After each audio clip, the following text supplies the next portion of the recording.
Komisi Pemilihan Umum (KPU) RI merilis penerimaan laporan penerimaan dan pengeluaran dana kampanye (LPPDK) peserta pemilu 2024 periode 23-29 Februari 2024. Berdasarkan data per 29 Februari 2024, pasangan calon presiden dan wakil presiden, Capres-Cawapres, yang paling banyak menerima dan mengeluarkan dana kampanye kepada Kantor Akuntan Publik, KAP, yang ditunjuk KPU adalah Paslon 03, Ganjar Pranowo Mahfud MD.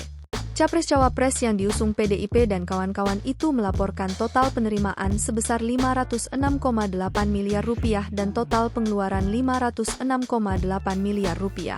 Sementara Paslon 02 Prabowo Subianto, Gibran Rakabuming Raka tercatat total penerimaan Rp208,2 miliar dan total pengeluaran Rp207,5 miliar.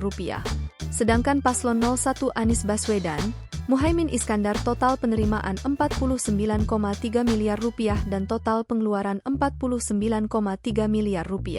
Kemudian dari sisi partai politik peserta pemilu, PDIP mencatat LPPDK terbesar dengan total penerimaan Rp173,3 miliar dan total pengeluaran Rp173,2 miliar.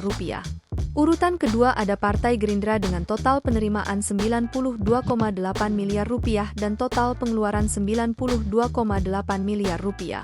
Partai Solidaritas Indonesia, PSI, menempati urutan ketiga, dengan total penerimaan dan pengeluaran Rp80 miliar.